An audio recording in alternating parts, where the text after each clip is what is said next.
Everyone, welcome back to my class. मेरा नाम प्रियंका है। आप मुझे देख रहे हैं मेरे चैनल इंग्लिश पाठशाला में। तो आज के वीडियो में हम सीखेंगे कुछ ऐसे रेडीमेड इंग्लिश सेंटेंसेस जिसकी हेल्प से आप किसी से भी बहुत ही आसानी से इंग्लिश में बात कर सकते हैं।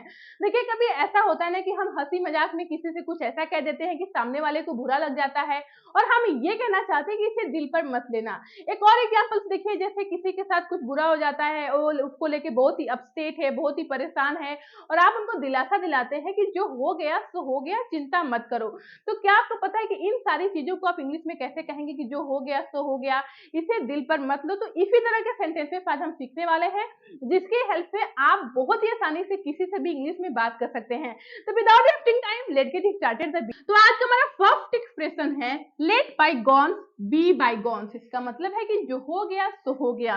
देखिए, इसका यूज हम तब करेंगे जैसे किसी के साथ कुछ बहुत ही बुरा हो जाता है, जैसे किसी की जॉब चली गई या किसी के साथ कुछ बुरा हो गया और वो उस चीज को लेके बहुत ही परेशान है, चिंतित है, उसके बारे में बहुत सोच रहा है कि मेरे साथ ऐसा हो गया या मैं अब क्या करूंगा, और आप उनको बोलना चाहते हैं कि जो हो गया सो हो गया, ज्यादा सोचो मत या तुम चिंता मत करो। तब आप वहां पे इस फ्रेज का यूज करेंगे। आप बोल सकते हैं लेट बायगॉन्स बी बायगॉन्स। इसका मतलब है कि जो हो गया सो हो गया। आप बोल सकते हैं don't worry, let bygones be bygones, don't think about that. मतलब चिंता मत करो, जो हो गया सो हो गया, उसके बारे में मत सोचो। तो अगली बार जब भी आपको किसी को बोलना है कि जो हो गया सो हो गया, तो वहां पे आप इस फ्रेज का यूज करिए, बोलिए लेट बायगॉन्स बी बायगॉन्स। और हमारा नेक्स्ट फ्रेज है सो फॉर सो गुड। आपका फ्रेंड आपसे पूछता है कि तुम्हारी क्लासेस कैसे चल रही हैं, तो आप बोल सकते हैं सो फॉर सो गुड। मतलब कि अभी तक तो सब ठीक चल रहा है, अभी तक सब सही है। जैसे आपसे कोई पूछता है कि आपकी जॉब कैसी चल रही है या सब कुछ कैसा चल रहा है, आपकी लाइफ कैसी चल रही है, तो आप बोल सकते हैं सो फॉर सो गुड। मतलब अभी तक तो सब ठीक चल रहा है या अभी तक सब अच्छा है। जैसे आपसे कोई पूछता है हाउ इज इट गोइंग, तो आप बोल सकते हैं सो फॉर सो गुड। मतलब सब कुछ ठीक है, अभी तक सब सही है। तो जब भी आपको बोलना है तो वहां पे आप इसका यूज करिए। एंड नेक्स्ट है व्हाट सॉर्ट ऑफ। इसका मतलब है किस प्रकार का। देखिए, आप इसकी हेल्प से ना बहुत छोटे छोटे क्वेश्चन किसी से कर सकते हैं जब आप किसी से फर्स्ट टाइम्स मिलते हैं। जैसे आपको किसी से पूछना है कि आपको किस प्रकार का मूवी पसंद है, आपको किस प्रकार का खाना पसंद है, आपको किस प्रकार का गाना पसंद है या आपको किस प्रकार का जगह पसंद है, तो वहां पे आप इस फ्रेज का यूज कर सकते हैं। बोल सकते हैं what sort of music do you like. मतलब आपको किस प्रकार का म्यूजिक पसंद है। अगर आपको पूछना है कि आपको किस प्रकार का खाना पसंद है, तो पूछेंगे what sort of food do you like. आपको किस प्रकार का गाना पसंद है, what sort of song do you like. तो वर्ड सॉर्ट ऑफ की हेल्प से आप किसी से भी बहुत छोटे छोटे क्वेश्चन कर सकते हैं। तो वर्ड सॉर्ट ऑफ का मतलब किस प्रकार का। और हमारा नेक्स्ट फ्रेज है don't take it to your heart. इसका मतलब है कि इसे दिल पर मत लो। देखिए, कभी ऐसा होता है ना कि हम किसी से मजाक मजाक में कुछ ऐसा कह देते हैं कि अगले बंदे को बुरा लग जाता है या हमारी बातें उनको बुरा लग जाती है, तो हम बोलते हैं कि इसे दिल पर मत लो। तो तब वहां पे आप इस फ्रेज का यूज कर सकते हैं। बोल सकते हैं don't take it to your heart, I was just kidding. मतलब मैं हंसी मजाक कर रहा था, इसे दिल पर मत लो। तो जब भी आप किसी को कुछ ऐसा कह देते हैं और आप को फील होता है कि शायद उसे बुरा लग गया, तो वहां पे आप बोल सकते हैं don't take it to your heart.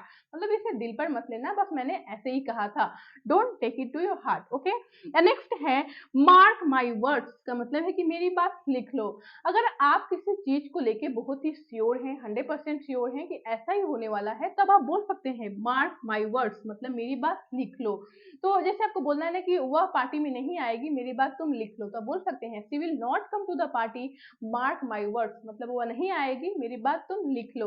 तो जब भी आप किसी चीज को लेके 100% श्योर हैं, आपको बोलना है कि मेरी बात तुम लिख लो, ऐसा ही होगा, तो बोल सकते हैं मार्क माई वर्ड्स। मतलब मेरी बात। एंड नेक्स्ट है sorry I didn't catch you. इसका मतलब है कि मुझे समझ में नहीं आया या मुझे सुनाई नहीं दिया। तो जैसे आप किसी से बात कर रहे हैं और आपको सुनाई नहीं दिया कि अगले बंदे ने क्या कहा, हो सकता है कि आप कहीं और बिजी थे, आपका ध्यान कहीं और था, तो आप बोल सकते हैं sorry I didn't catch you, what did you से, या sorry I didn't catch you, please come again. इसका मतलब है कि मुझे सुनाई नहीं दिया, प्लीज कम अगेन। क्या आप दोबारा बोल सकते हैं। तो प्लीज कम अगेन का मतलब क्या आप फिर से कह सकते हैं, दोबारा बोल सकते हैं। तो sorry I didn't catch you, could you repeat that, what did you से, मतलब आपने क्या कहा।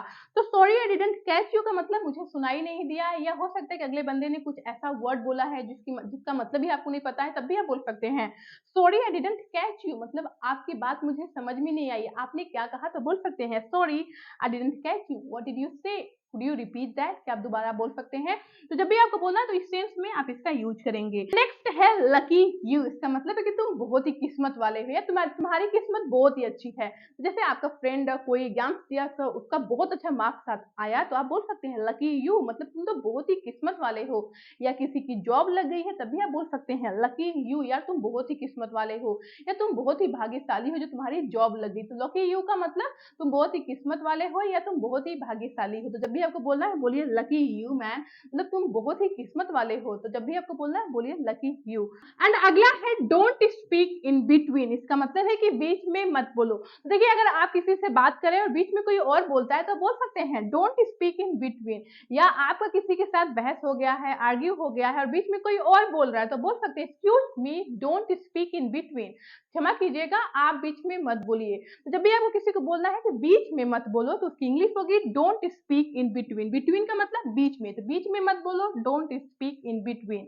नेक्स्ट है इज इट फॉर रियल, इसका मतलब है कि क्या यह सच है या क्या ऐसा सच में है क्या। जैसे जब भी आप किसी से बहुत ही सरप्राइजली ये पूछते हैं कि क्या ऐसा है क्या, जैसे आप किसी के घर पे जाते हैं और आप देखते हैं एक बहुत सा सुंदर सा फ्लावर पॉट और आपको लगता है कि क्या यह सच में है या आर्टिफिशियल है, तो आप उनसे पूछना चाहते हैं इज इट फॉर रियल, मतलब क्या यह सच में है या इज फॉर आर्टिफिशियल या यह आर्टिफिशियल है। तो जब भी आप बहुत ही सरप्राइजली किसी से पूछना चाहते हैं कि ऐसा सच में है क्या, जैसे आपकी फ्रेंड की शादी फिक्स हो गई है या आपका फ्रेंड शादी करने जा रहा है तो आप पूछ सकते हैं is it for real, are you going to get married, मतलब ऐसा सच में है क्या कि तुम शादी करने जा रहे हो। तो जब भी आपको किसी से पूछना है कि ऐसा सच में है तो पूछिए is it for real. And next है would you happen to know where is Riya, इसका मतलब है कि क्या आपको पता होगा कि रिया कहाँ है। तो देखिए हमें ऐसा बहुत बार क्वेश्चन किसी से करना होता है ना कि क्या आपको पता है कि ये जगह कहाँ पे है, क्या आपको पता है कि बैंक कहाँ पे है। तो जब भी आपको इस टाइप के क्वेश्चन पूछना है किसी से तो वहां पे आप यूज करिए would you happen to know, इसका मतलब है कि क्या आपको पता होगा, उसके बाद आपका question would you happen to know where is Riya, क्या आपको पता है कि रिया कहाँ है। अगर आपको किसी से पूछना है कि क्या आपको पता है कि बैंक कहाँ है तो पूछ सकते हैं would you happen to know where is the bank, मतलब बैंक कहाँ है। आप ये भी पूछ सकते हैं do you know where Riya is, मतलब क्या आप जानते हैं कि रिया कहाँ है।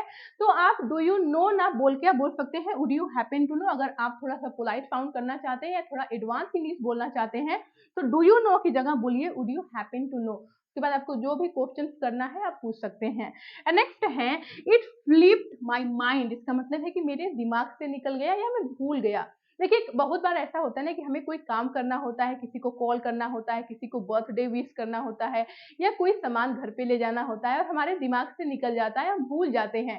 तब आप वहां पे इस फ्रेज का यूज कर सकते हैं। जैसे आपकी मम्मा बोलती हैं क्या तुमने राहुल को फोन किया, तो आप बोल सकते हैं oh my God it slipped my mind, मतलब मैं भूल गया। जैसे आपको घर पे सब्जी लाना था, आपकी मम्मा ने बोला था कि घर आते समय सब्जी ले आना, आप भूल गए तब आपकी मम्मा पूछती हैं कि क्या तुम सब्जी लाए हो, तो आप बोल सकते हैं sorry it slipped my mind, मतलब मेरे दिमाग से निकल गया या मैं भूल गया। तो जब भी आपको बोलना है कि मैं भूल गया या मेरे ये चीज मेरे दिमाग से निकल गई तो बोल सकते हैं इट स्लिप्ड माय माइंड।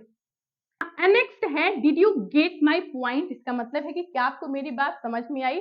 जैसे आप किसी को कोई चीज समझा रहे हैं, बता रहे हैं, एक्सप्लेन कर रहे हैं और आप उनसे पूछना चाहते हैं कि क्या आपको मेरी बात समझ में आई, मैंने क्या कहा, तो पूछ सकते हैं did you get my point या बोल सकते हैं did you get my drift, मतलब कि जो भी मैंने कहा कि आपको मेरी बात समझ में आया, मैंने क्या कहा, तो पूछ सकते हैं did you get my point, क्या आपको समझ में आया। तो गेट का मतलब समझना, did you get my point, या आप बोल सकते हैं डिड यू अंडरस्टैंड। तो आप ये ना बोल के बोल सकते हैं did you get my point, क्या आपको मेरी बात समझ में आई। तो जब भी आपको किसी से पूछना है पूछिए did you get my point, क्या आपको समझ। नेक्स्ट है would you like to have some coffee, इसका मतलब है कि क्या आप चाय लेना पसंद करेंगे। तो आपके घर पे गेस्ट आए और आप उनसे पूछना चाहते हैं कि आप कॉफी लेना पसंद करेंगे तो पूछिए would you like to have some coffee. तो would you like to have का यूज करके आप बहुत सारे क्वेश्चंस भी कर सकते हैं। जैसे would you like to have some tea, क्या आप चाय लेना पसंद करेंगे, क्या आप चाय या कॉफी लेना पसंद करेंगे, तो पूछेंगे would you like to have tea या कॉफी, क्या आप चाय या कॉफी लेना पसंद करेंगे। तो जब भी आपको किसी से पूछना है कि क्या आप ये लेना पसंद करेंगे, तो पूछिए would you like to have some coffee, would you like to have some chocolate, would you like to have some tea, क्या आप थोड़ा चाय लेना पसंद करेंगे। जब भी आपको किसी से पूछना है तो पूछिए would you like to have. Next है डोंट वरी, इसका मतलब है चिंता मत करो। तो कोई किसी चीज को लेके बहुत ही परेशान है, चिंतित है, तो आप बोल सकते हैं डोंट वरी।